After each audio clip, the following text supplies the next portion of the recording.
can hear me well, I put my headphones on, so hopefully the mic's picking me up good.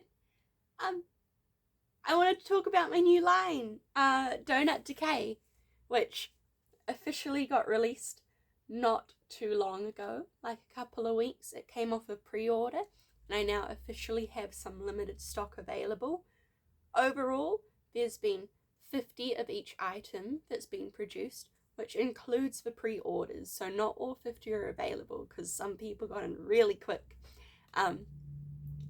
And I thought it would be really cool for one of my first videos to kind of explain the thought processes behind the line, but also have a chance to show off some of my physical collection, because within this collection I have a lot of stuff that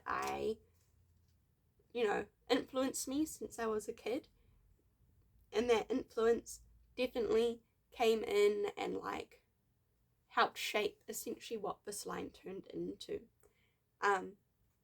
So a few things about the line before I absolutely pop off on what's going to be a bit of a yap sesh about cool media and stuff and some of the fun physical things that I've collected over my time. I'm going to start with some of the designs. So I will put pictures up on screen. We have my crew neck, which I am a big fan of. I really love how it came out. It's got a front print and a sleeve print.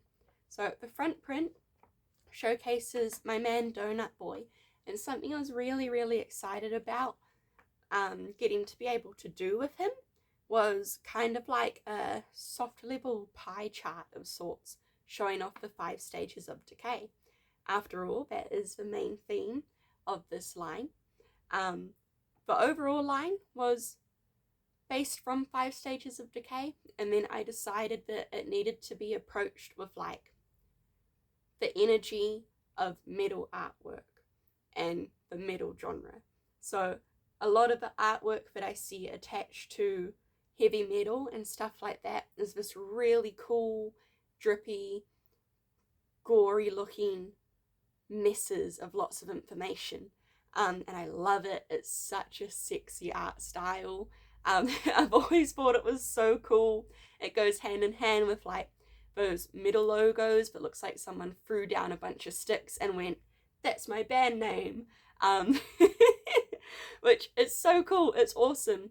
And I got to combine 2 things ultimately that I love, since the stages of decay I think could come up under that kind of memento mori weirdness classification when it comes to collecting, which if you've followed me for a while or saw my intro video, you'll have seen or have gotten to see that I'm into collecting skulls and wet specimens and all of that kind of fun creepy things.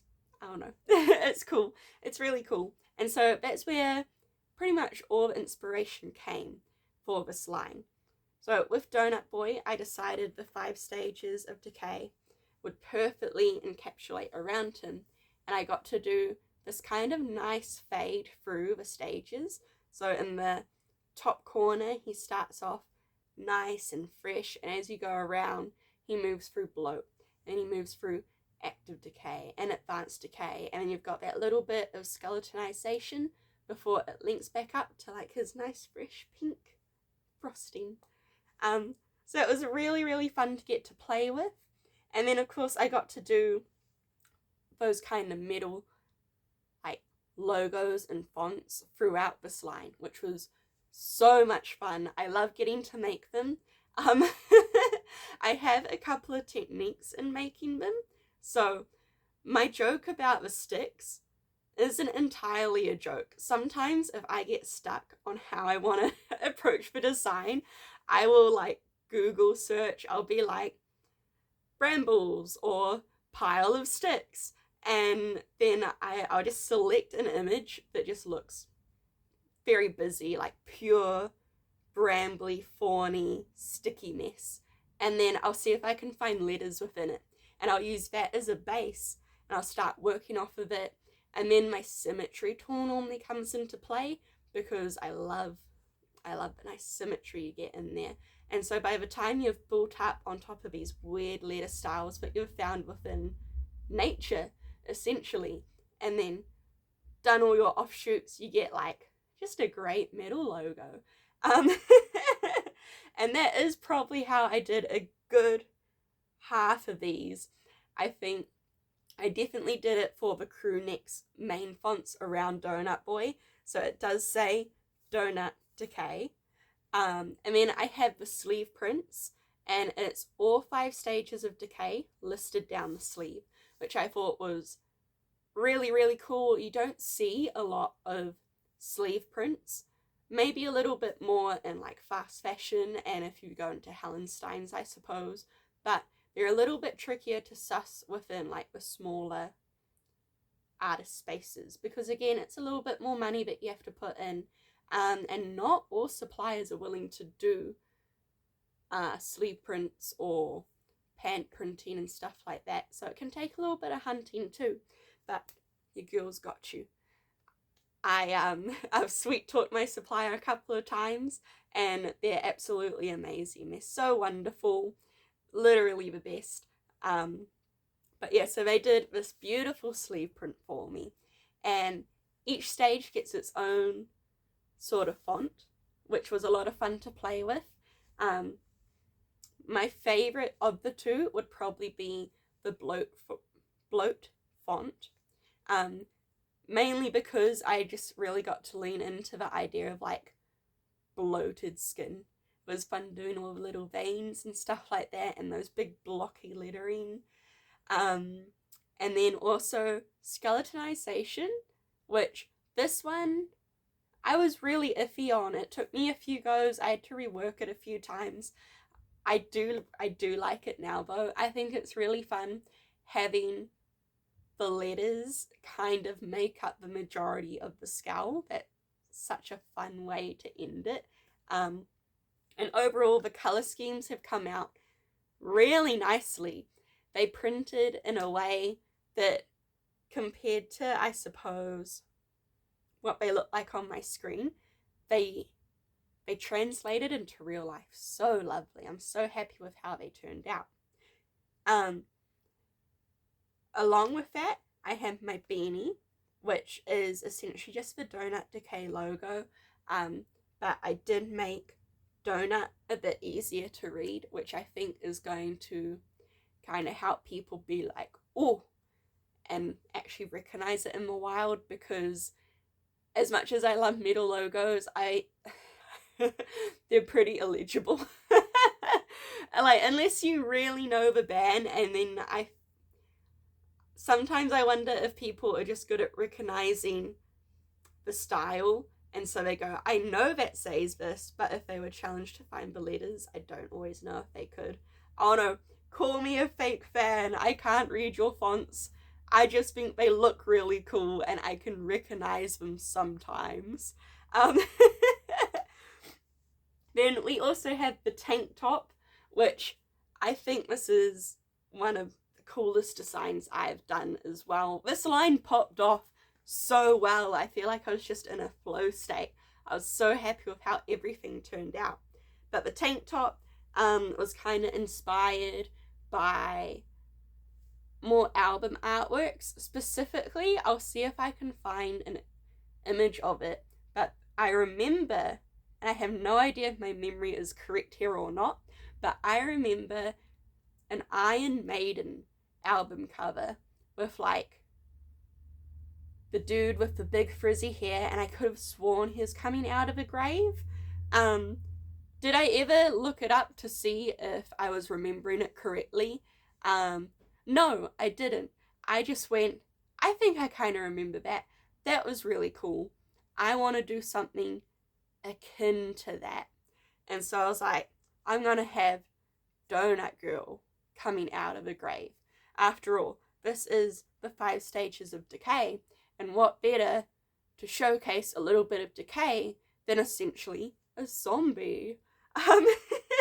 So I got my girl bursting out of the grave. The colour scheme is kept very minimal throughout this line, and so pretty much everything is just a simple white.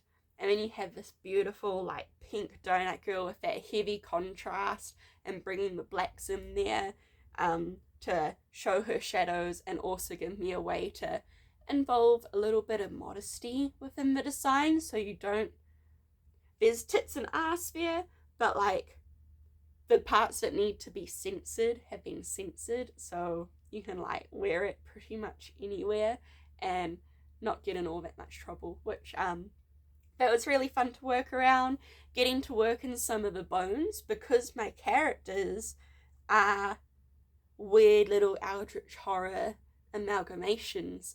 Their anatomy, particularly Donut Girl, is very humanized because that's her whole point, but there's weirdness within it. I mean, she's got a tummy mouth and no actual mouth in her face. So when you look at her face, you'll actually see that some of the skull is shaped like a human skull until you get to where the teeth and like the jaw should be separating, and you'll see that it's actually just kind of all like formed into one big bone plate. It's still got the holes as if there were a jaw, like a working jaw and stuff there, but there isn't. I don't know, fun little fact. But yeah, it was so much fun having her burst out of the grave. I wanted it to feel almost like a tour shirt. So like when you go and see bands live and stuff, you'll get the really cool front image, and then the back of the shirt has like all the places they've visited on their tour.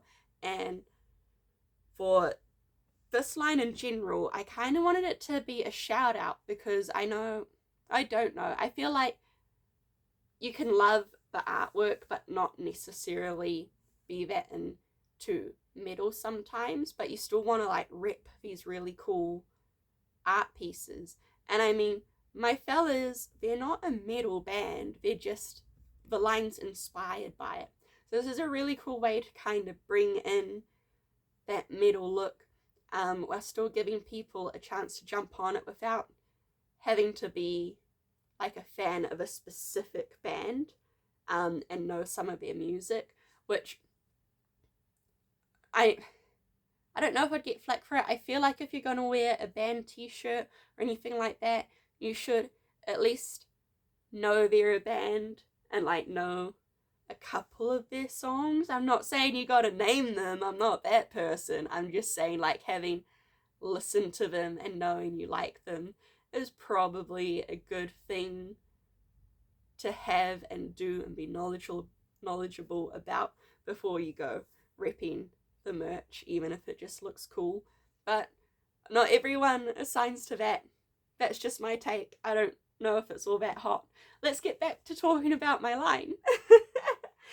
So the tour date idea and stuff like that, the back of the tank, instead of having like tour locations, because again, it's just my characters with inspiration, I've done the 5 stages of Decay listed as if they were the venues, and then underneath of each of those, I put the rough time frame they take place, which I thought was a really cool and fun thing to have instead of like the dates where someone's at that venue.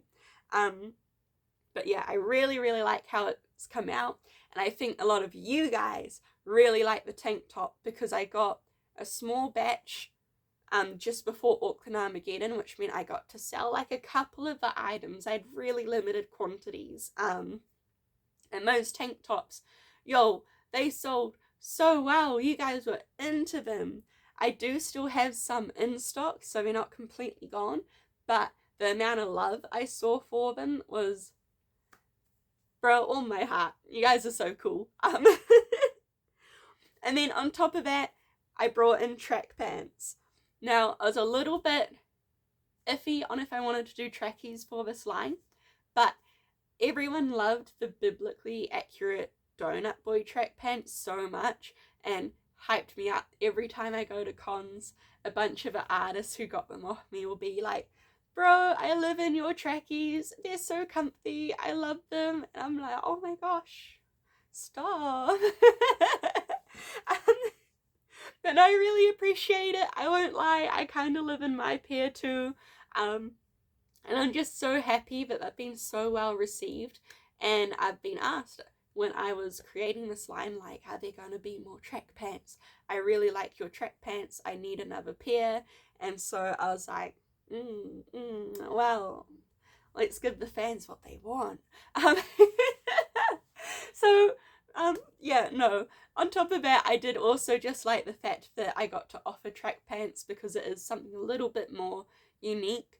And for the track pants, I decided to do a Donut Girl piece, but this time have her a bit more within the grave, sunken in.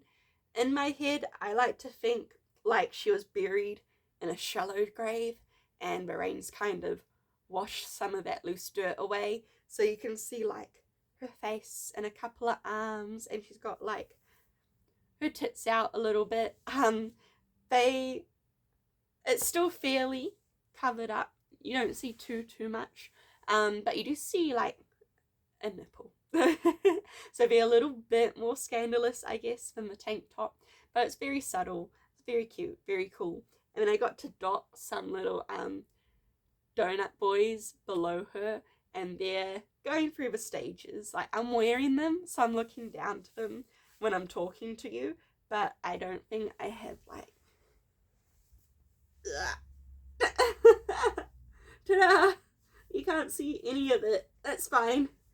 I'm not that flexible. But no, I really liked how it came out. Getting to like do almost a monochromatic palette was really fun as well.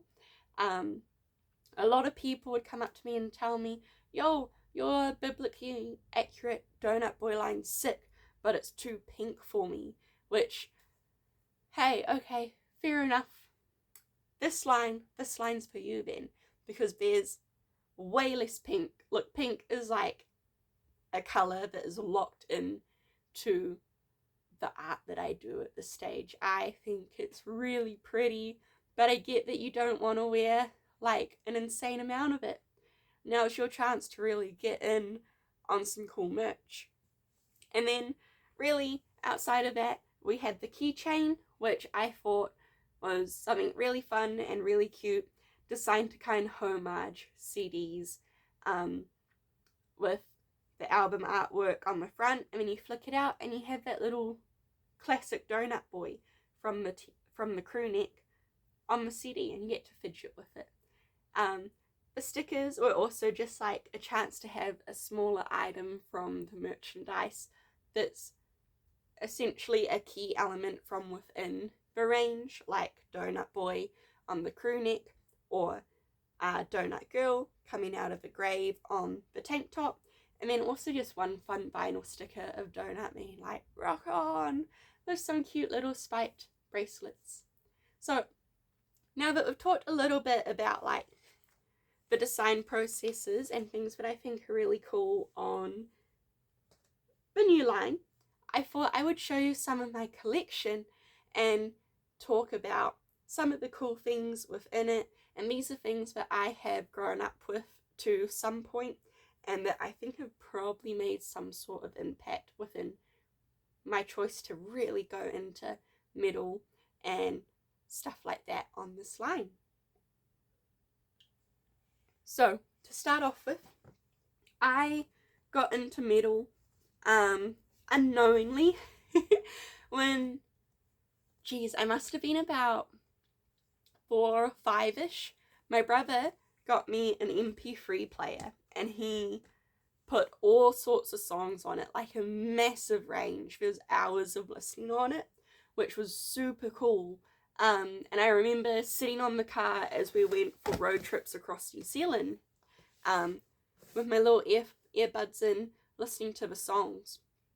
And despite it being a giant list, I would skip and go back and forth between like this much of it.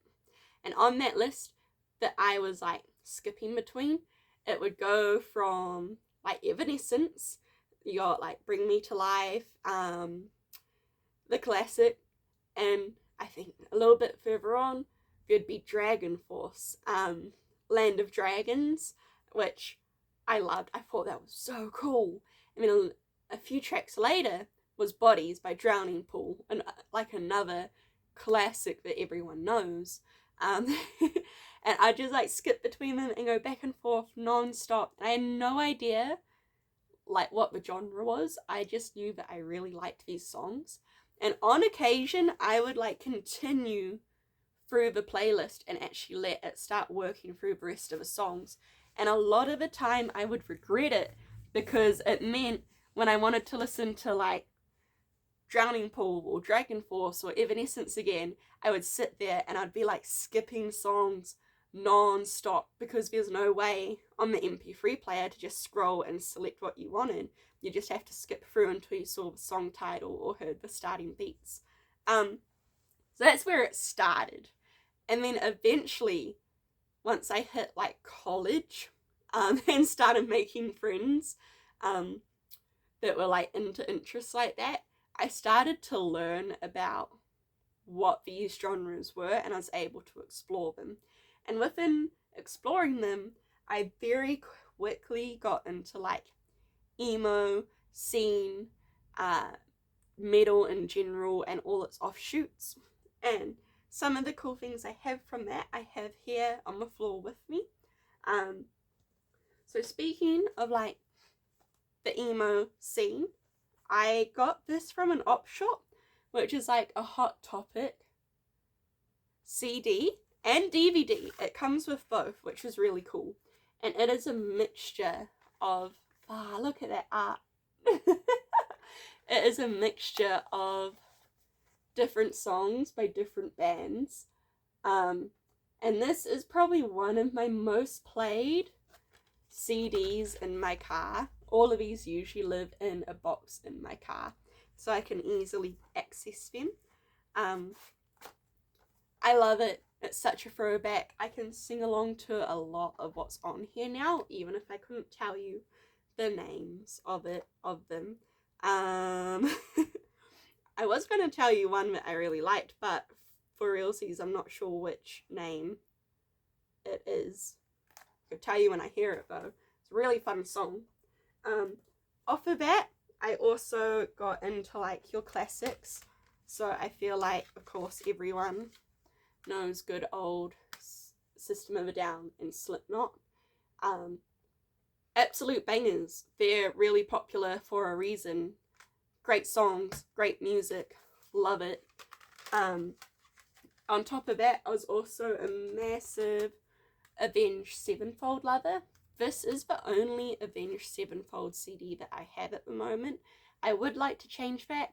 I'm also a broke artist, so we'll see what we can find in the op shops. This one I did get brand new, and it's absolutely great.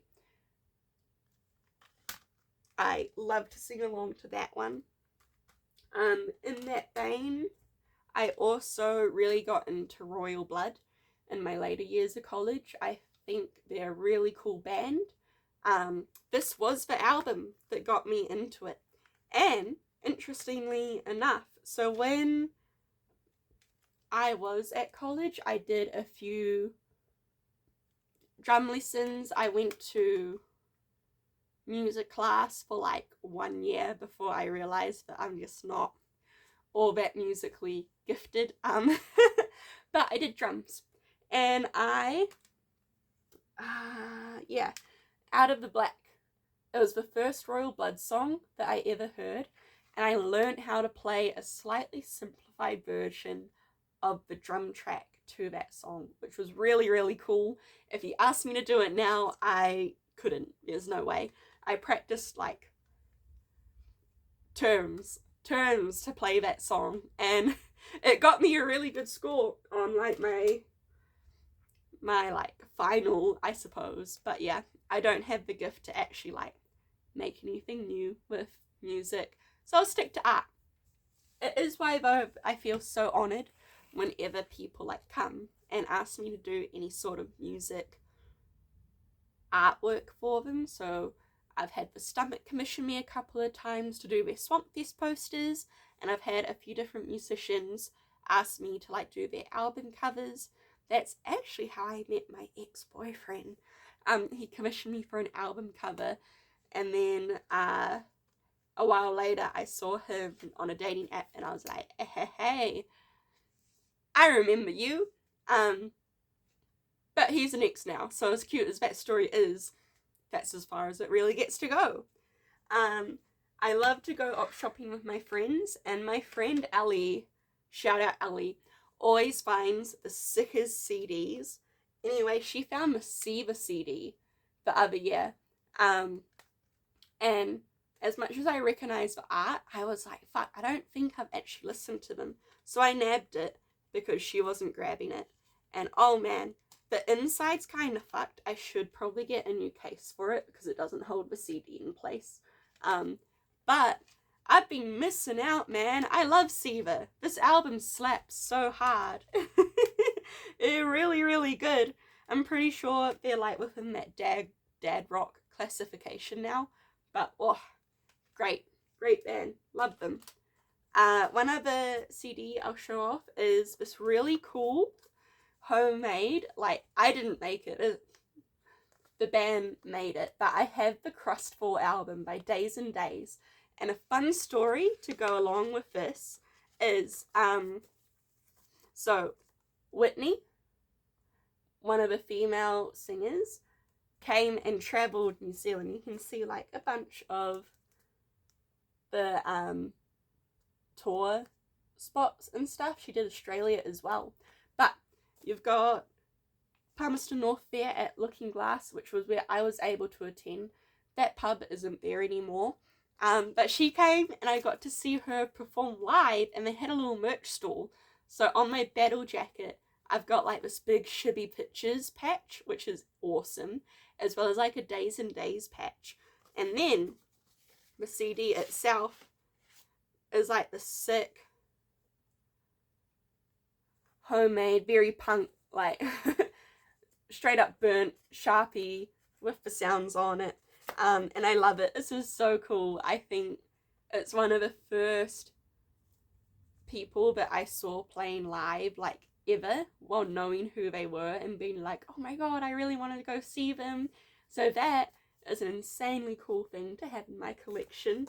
The paper, I'm really happy it's held up because I've had that for like a long time now. I'd say almost a decade, which is like so cool.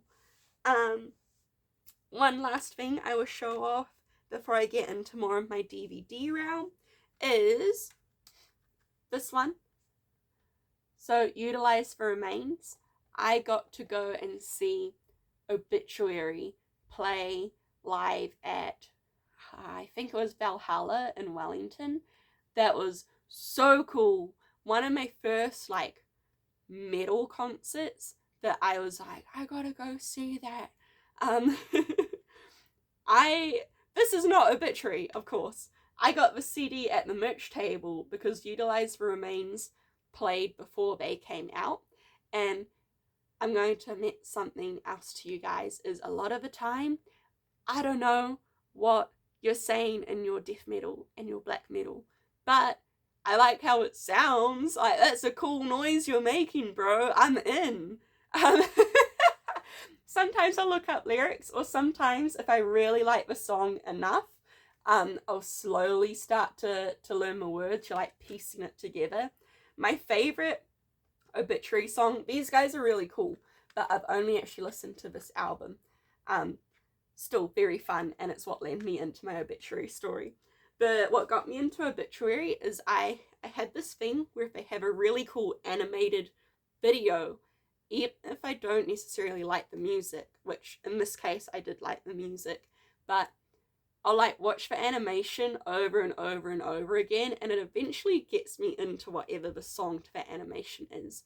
So sometimes when you're going through my playlist, you'll see something that would like stick out really, really hard, and it's just because like the animation slaps so good. I enjoyed it so much. I think that's why I have like some Sia on like my playlist just randomly, and it's because they're cool music videos. But Obituary has one called 10,000 Ways to Die with a really fun animation, and that is my favorite Obituary song. And I was like, there's no way they're gonna play 10,000 Ways to Die at the concert. I don't I just don't think it's like high enough up there. I don't know how popular it is within the fan base. And they didn't, but they did come back on stage for an encore, which was very, very fun. And that's how I got into Obituary. Speaking of bands, but leading more into my DVDs now, is Metalocalypse. There's going to be some real ones out there who know what I'm talking about. So, Metalocalypse was an Adult Swim show, animated show, about this group of band members, Def Clock, who... So I always want to try and explain it in a really cool way, and I always fail really badly at it. But essentially, you've got Def Clock, a band within this universe, who is full of, honestly, pretty shit people, but they're really funny. And that's half the joke, is that they're really funny, and it's a great watch. But they are so popular that they have an insane amount of power because of their insane fan base, and it leads to pretty much leads to an entire government sector plotting their downfall because they can't have anyone with that much power. And there's an entire plot about how they're like prophesized to like great things and all of this really, really cool shit. And I was watching this in college during like our study periods, and it ended on the Doomstar Requiem, which is a feature-length metal musical film.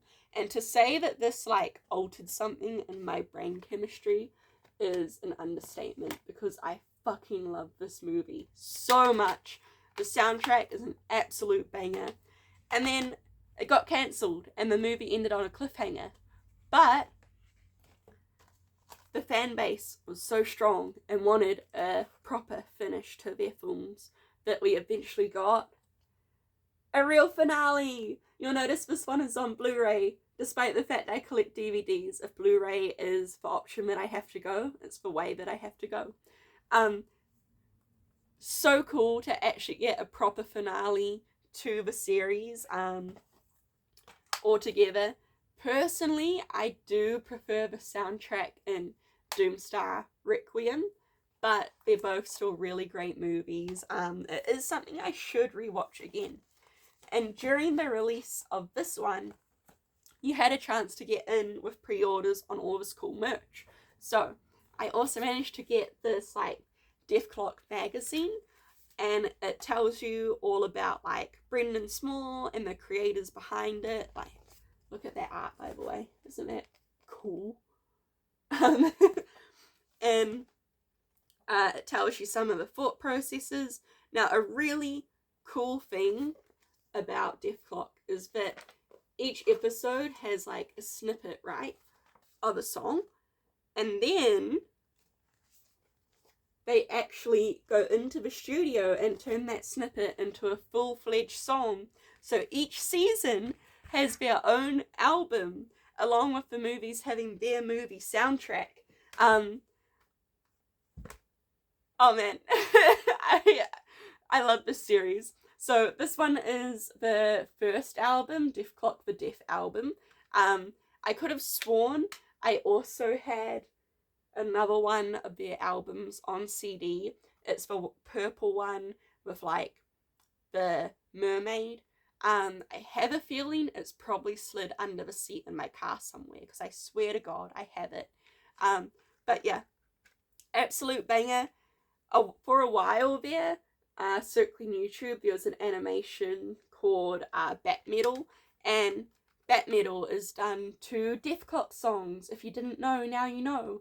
And then, on top of that, I also have this limited edition vinyl that I also got for pre-order. I believe this case makes it one of 666. And you'll see that I haven't taken the vinyl out of its packaging. It's still all mint. Or as close to mint as I can get it. The paper around it is a little bit rough, but that's from their that's their newest one. And then you have this one as well. I'm pretty sure it's just like all their albums. And then this is the other one that I do have on CD. It's lost somewhere in my car. And then of course that one there. But yeah, I absolutely love Metalocalypse, love Def Clock. Brendan Small, the creator behind it, also has his own album, Galacticon? I think that's what it's called. And that absolutely slaps. He definitely has a standout style. I feel like when I looked him up, that was the only album that he had, but I might be wrong. There might be more. But yeah. Anyway, if you haven't... Oh, shit! Fuck, I knocked over my water glass. Oh, no. She'll be right. It's okay. We might just put this back up here. I'm on the floor. I did want to try and film this standing, but I've been sick last week and the fatigue's still pretty strong. And I realized as I was standing up trying to talk to you guys, I was like, really, I got really out of breath like 6 minutes in, and I was like, there's no way I'm doing this in full standing up. So we sat down.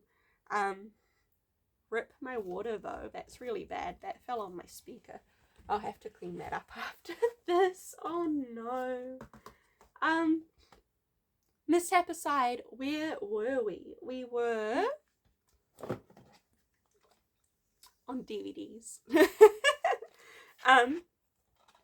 Next up, I'm going to show you Deathgasm. So, this was one of my first films, like, within the horror genre. I would have horror movie nights, and I think this was played on my, like, 3rd or 4th ever horror movie night. So it was one of my earliest horror films, and it is easily one of my favourites as well. Deathgasm, shout out New Zealand. This was filmed in New Zealand, making it I consider it a Kiwi horror, but this group of metalheads, specifically Brody, accidentally causes the demon apocalypse after getting bed up and wanting to become more powerful, not realizing that what he's doing leads to the demon apocalypse. Yippee! Yay!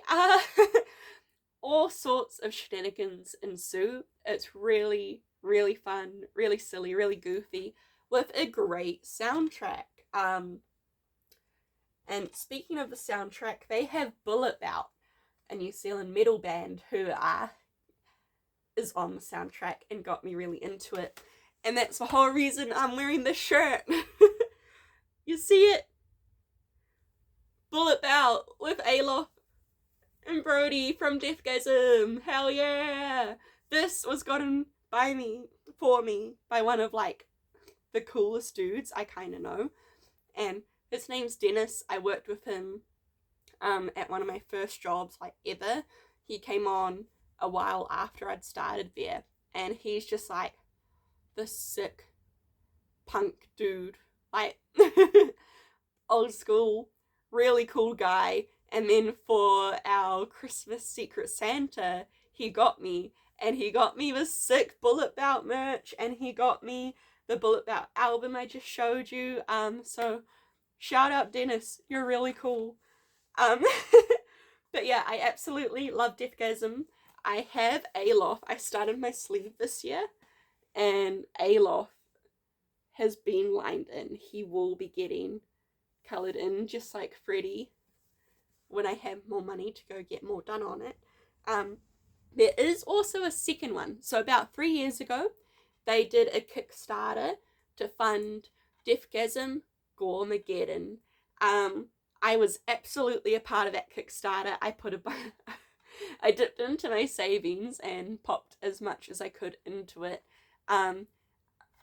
Unfortunately, I am still waiting. So they got a bunch of film festival deals, which meant the sending of the films and everything kept getting pushed back.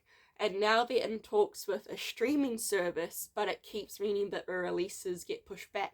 So a little bit, unfortunately, despite the fact that me and a lot of other people did back it really early on, we're probably going to be some of the last to probably see it and get our merch in the physical media, which is a shame. But you know what? So long as I get that DVD in the end. I got Defgas themed condoms coming, which I'm planning to frame and like put on my wall. And then also like shirts, and I think I've got a signed like photo and stuff. Lots of cool merch. The day it shows up, I will do a big video on it. Promise.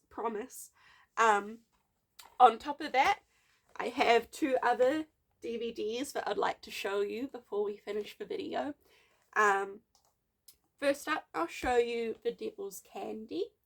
So, Devil's Candy, you follow this fella and his family. They move into this absolutely stunning house, but there is like weird supernatural shenanigans kind of going on that are making the male lead, who is an artist, freelance artist, a fellow artist, but making him kind of space out.